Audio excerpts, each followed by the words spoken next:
காயத்ரி தேவி டெல்லில அவளோட 2 பொண்ணுங்க அதுக்கப்புறம் மருமகங்களோட வாழ்ந்துட்டு இருந்தா. ரொம்ப வருஷத்துக்கு முன்னாடியே அவ ஊரை விட்டு சிட்டிக்கு வந்ததால அங்கேயே படிப்பு, கல்யாணம் அப்படின்னு சொல்லி எல்லாமே அவங்களுக்கு சிட்டிலேயே நடந்துடுது. அவங்க மருமகங்க கூட சிட்டிக்கு சேர்ந்தவங்க. அதனால காயத்ரி தேவி அவங்களோட குலசாமிய பாக்குறதுக்காக அவங்க ஊராகிய ராம்கருக்கு கூட்டிட்டு போகணும் அப்படின்னு நினைக்கிறாங்க. இப்ப நம்ம சின்ன மருமக கூட வந்துட்டா. அதனால நான் நினைக்கிறேன் நம்ம குலசாமிய தரிசிக்க நாம போகணுங்க. என்ன சொல்றீங்க? நீ சொல்றது சரிதான் காயத்ரி. 2 நாள் கழிச்சு 2 மருமகள்களையும் கூட்டிட்டு போயிடலாம். அப்புறம் காயத்ரி அவங்க மருமகங்க கிட்ட சொல்ல அங்கிருந்து கிளம்புறாங்க. ரஷ்மி, காவ்யா ஊருக்கு போகணும். நீங்க 2 பேரும் ரெடி ஆகுங்க. ஊருக்கா? எதுக்காக அத்த? ஏன்னா நம்மளோட குலதெய்வத்தை வணங்க தான் நம்ம ஊருக்கு போகணும். என்ன சொல்றீங்க? அந்த குலசாமி பூஜைய வீட்லயே பண்ணலாம் இல்லையா அத்த? அதுக்காக ஊருக்கு எதுக்காக போகணும்? ஊருக்கு கண்டிப்பா போகணும். அங்க நம்மளோட பெரியவங்க இருக்காங்க. அவங்க கிட்ட ஆசீர்வாதம் வாங்கணும். குலசாமியை தரிசித்து அங்க பூஜை பண்ணிட்டு வரணும். அவங்க அத்தை அப்படி ஸ்ட்ரிக்ட்டா சொன்னதும் அவங்களால எதுவும் பண்ண முடியாது. அவங்க 2 பேரும் இப்ப ஊருக்கு ரெடி ஆகணும். அது மட்டும் தான் அவங்களுக்கு இருக்க ஒரே வழி.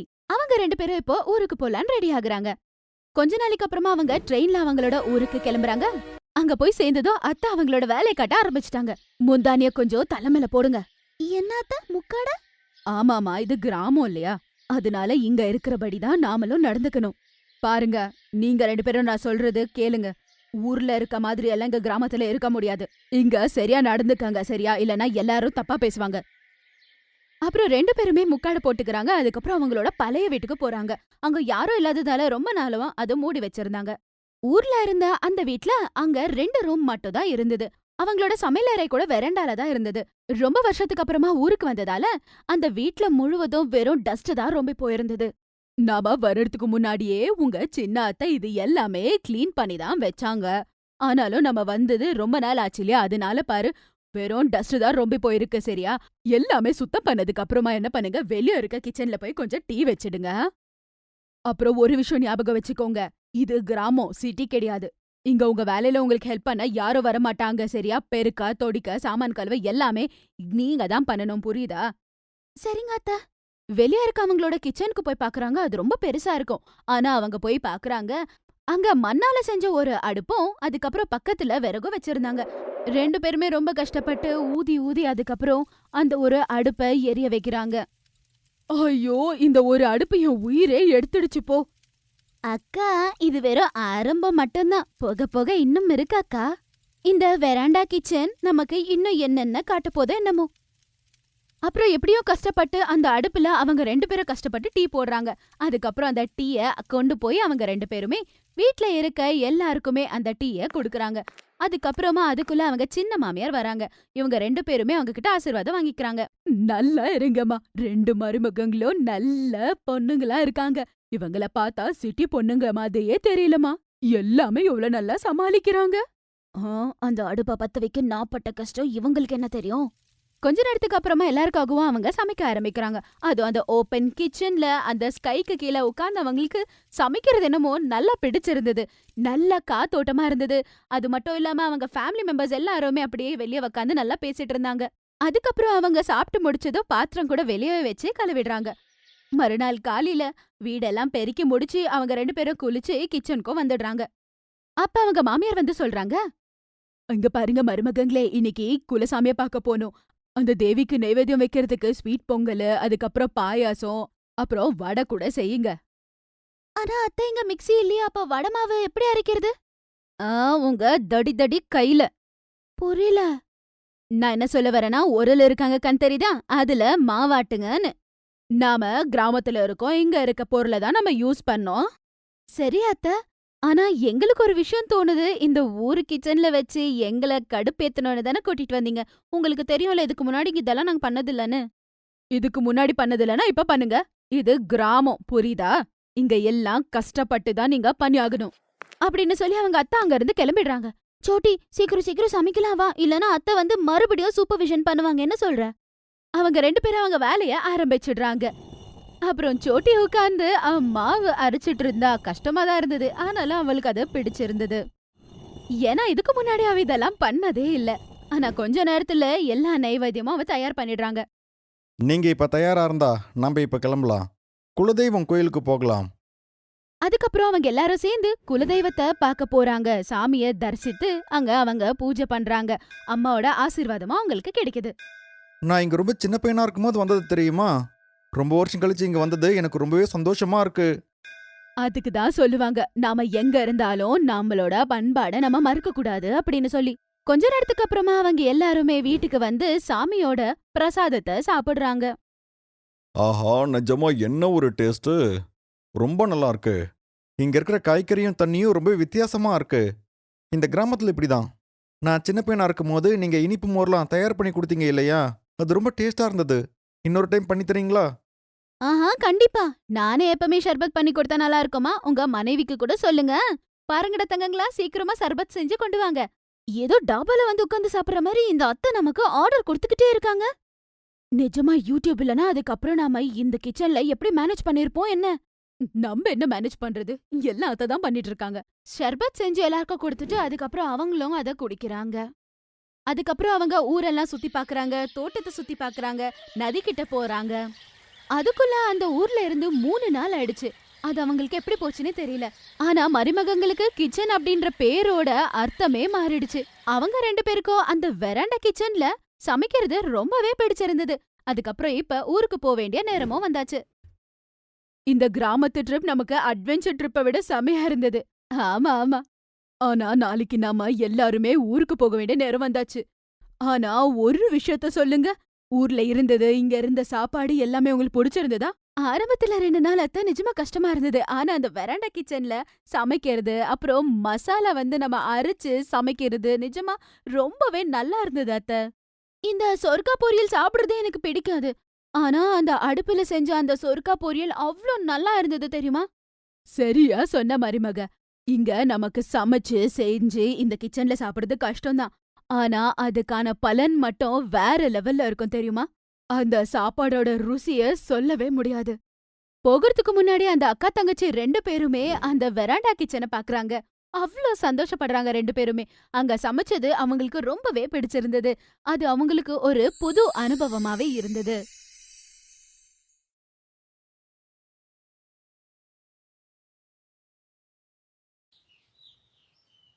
அப்பா, இன்னைக்கு சுட சுட பானிபூரி ரெடி பண்ணி வைங்க. என் கூட சாப்பிட சௌமியா கூட வரா இன்னைக்கு, சரியா?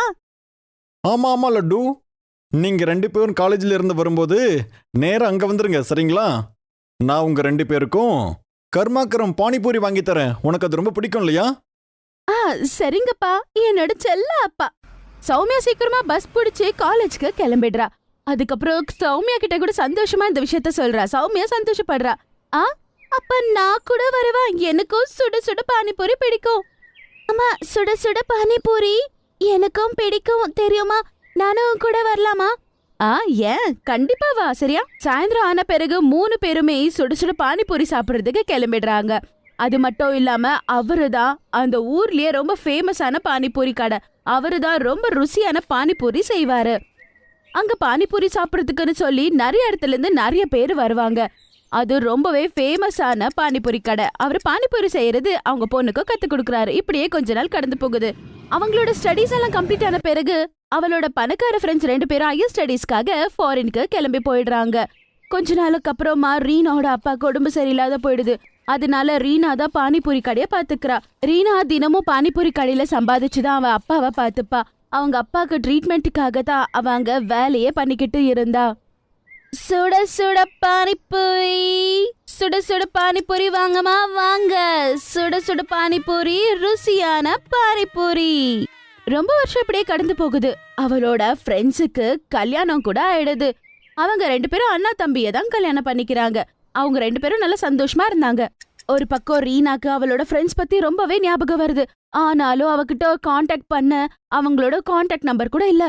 இப்படியே கொஞ்ச நாள் கடந்து போன பிறகு அவங்க அப்பாக்கு ட்ரீட்மெண்ட்டுக்காக அவ டெல்லிக்கே ஷிஃப்ட் ஆயிடுறா. டெல்லியிலேயே அவ பானிபூரி வித்து சம்பாதிச்சு அவங்க அப்பாவை பாத்துக்கலாம் அப்படின்னு நினைக்கிறா. இன்னொரு பக்கம் அவளோட ஃப்ரெண்ட்ஸோட ஹஸ்பண்ட்ஸ் கூட டெல்லிக்கு டிரான்ஸ்ஃபர் ஆயிடுது. அப்புறம் ஒரு நாள், சரி வா, நாம இன்னைக்கு பானிபூரி சாப்பிட போலாமா? உனக்கு தெரியுமா, டெல்லியில ரொம்ப டேஸ்டா இருக்கும். ஆஹா, கண்டிப்பா போலாங்க, நல்லா இருக்கும் அப்படின்னு சொல்லி அவங்க பானிபூரி சாப்பிடலான்னு போறாங்க. அவங்க பானிபூரி சாப்பிட ஒரு கடைக்கிட்ட நின்னு சாப்பிட்டுட்டு இருக்கும்போது அட நல்லாவே இல்லைங்க, எனக்கு பிடிக்கவே இல்ல. அப்புறம் என்ன சௌமியா, நீ சாப்பிடு. ஆமா, பானிபூரினா என் ஃப்ரெண்டோட அப்பா பண்ணுவாரு, அதுதான் நல்லா இருக்கும். இது எங்களுக்கு பிடிக்கவே இல்ல. எனக்கு பிடிக்கல. அவர் பண்றது நல்லா இருக்கும். அட எனக்கு இது நல்லாதான் இருக்கு. நான் இன்னொரு பிளேட் சாப்பிட போறேன் அப்படின்னு சொல்றாங்க. அப்புறம் ஒரு நாள், ரீனா எங்க தாண்டி போயிட்டா? அவளை பத்தி தான் யோசனையா இருக்கு. அவளை பத்தி யோசிச்சுட்டு இருந்தேன், எப்படி காண்டாக்ட் பண்றதுன்னு புரியல. ஆஹா, நான் ஒரு நாள் ஊருக்கு போயிருந்தேன் என்னோட கசின் கல்யாணத்துக்கு. அப்ப அவளை மீட் பண்ணலான்னு வீட்டுக்கு போயிருந்தா, வீட்டு கூட லாக்கா இருந்தது. ஆமாடி. என்ன பண்றது? கொஞ்ச நாள் இப்படி கடந்து போகுது. ஒரு நாள் சௌமியாவோட கணவர், சௌமியா, என் ஆஃபீஸில் இருக்கிற ஒரு கிளைண்ட்டுக்கு கல்யாணம், நீயும் கூட வா. ஆமாம், நீங்களும் ரெடியாகுங்க. அம்மாவும் பிருத்திவியும் போவாங்க. அப்புறம் அங்கே பார்ட்டியும் கூட நடக்கும், தெரியுங்களா? கண்டிப்பா போலாங்க. நிதி, நீ அந்த மேக்கப் ஆர்டிஸ்ட புக் பண்ணிடு, சரியா? சரி, நான் இப்பவே புக் பண்றேன் அப்படின்னு சொல்லிட்டு அவங்க ரெடி ஆயிட்டு அதுக்கப்புறம் போறாங்க கல்யாணத்துக்கு. அந்த ஒரு கல்யாணத்துல நிறையவே ஸ்டால்ஸ் இருக்கும்.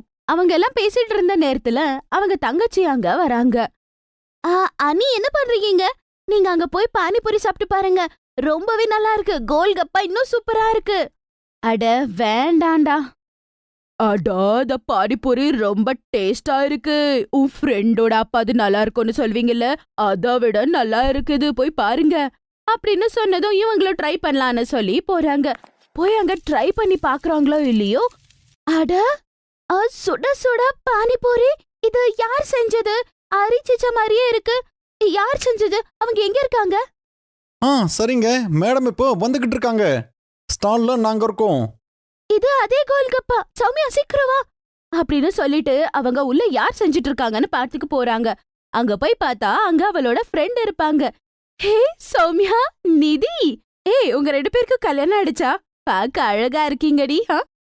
நீ இங்க என்னடி பண்ணிட்டு இருக்க? இவ்ளோ நாளா படிச்சு இந்த வேலை எதுக்கு பண்ணிட்டு இருக்க? கல்யாணத்துல பானிபூரி பண்ணிட்டு இருக்க, உனக்கு வேற எந்த வேலையும் கிடைக்கலையா? எதுக்காக இந்த வேலை பண்ணிட்டு இருக்க? அது பெரிய கதை, நான் என்ன சொல்லட்டும், என்னோட கஷ்டம் அவ்வளோதான். அப்பாக்கு உடம்பு சரியில்லடி, அதனாலதான் காலேஜ் முடிஞ்சதும் இந்த வேலை செய்ய வேண்டியதா வந்தது. அப்பாக்கு ட்ரீட்மெண்ட் வேற கொடுக்கணும். அதுக்காக பானிபூரி வித்துதா அதுல வர பணத்தை வச்சு அப்பாக்கு ட்ரீட்மெண்ட் கொடுத்துட்டு இருந்தேன். இனிமே உங்களை நீங்களே பார்த்துக்கணும். இனி அவர் திரும்ப வரமாட்டாரு.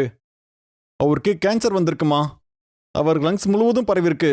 அவங்க அப்பா இறந்துட்ட பிறகு அவருக்கு பண்ண வேண்டிய கடைசி சடங்குகள் எல்லாம் பண்ணி முடிச்சு அவங்க கிளம்பி வீட்டுக்கு போறாங்க. அதுக்கப்புறம் கூட குடும்பத்தை பார்க்க வேண்டிய நிலைமைதான். அப்புறம் ஒரு நாள், அம்மா, இந்த வயசுல உனக்கு என்னம்மா இவ்வளவு கஷ்டம்? எங்களை பார்த்து அழிஞ்சுக்கிட்டு இருக்க, உனக்கு ஒரு கல்யாணம் பண்ண முடியலையே. அம்மா சும்மா இருமா. ஏமா நீ என்ன விட்டு போயிடுவியா? தயவு செய்து அப்படி பேசாத, நான் உன்னை பாத்துக்கிறேமா அப்படின்னு சொல்லி அவ கஷ்டப்படுறா. எவ்வளவோ கஷ்டப்பட்டு செலவு பண்றா. ஆனா கூட அவளால எதுவுமே பண்ண முடியாது. கடைசியா அவளோட அம்மா கூட அவளை விட்டு போயிடுறாங்க. அம்மா, நான் கஷ்டப்பட்டு வேலை செஞ்சு வந்துட்டேனா அதுக்கப்புறம் யாருமா என்ன அரவணைச்சு பேசுவாங்க? நீ கூட என்ன விட்டு போயிட்டல்லம்மா, அப்பா கூட நீயும் என்ன விட்டு போயிட்டல்ல. அதுக்கப்புறம் நான் என்ன பண்ண முடியும்? இந்த மாதிரி பானிபூரி கல்யாணத்துல பண்ணிக்கிட்டு ஃபங்க்ஷன்ஸ்ல பண்ணிக்கிட்டு எப்படியோ சம்பாதிச்சு என்னோட வாழ்க்கைய ஓட்டிட்டு இருக்கேன். வாய மூட்ரி. ஏன் உனக்கு யாரும் இல்லையா? இதுக்கு மேல உனக்கு நாங்க இருக்கோம், சரியா? என் மாமியார் வீட்டாளுங்களை உனக்கு இன்ட்ரடியூஸ் பண்றேன். ஆமா, என் மாமியார் வீட்டாளுங்களை உனக்கு இன்ட்ரடியூஸ் பண்றேன், வா அப்படின்னு சொல்லி கூட்டிட்டு போய் அவளை இன்ட்ரடியூஸ் பண்றாங்க. அதுக்கப்புறமா அவங்க வீட்லயே அவ தங்கறதுக்கு அவங்களுக்கு ஒரு ரூம் கொடுக்கறாங்க. அதுக்கப்புறம் அவ நல்ல வியாபாரம் நடத்துறா. அவளுக்காக ஒரு சொந்த கடையை கூட அவங்க வச்சு கொடுக்கறாங்க. அவ ரொம்பவே நல்ல கடையை வச்சு டெவலப் ஆயிடுறா. அது மட்டும் இல்லாம கொஞ்ச நாள்லயே ஒரு ரெஸ்டாரண்ட் ஓபன் பண்றா. அதுக்கப்புறம் அங்கித்தோட ஃப்ரெண்டுக்கு அவளை பார்த்து ரொம்பவே பிடிச்சு போனதால அவங்க 2 பேருக்கும் கல்யாணமும் பண்றாங்க.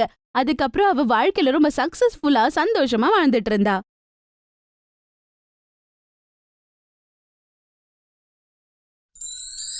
Thanks for watching.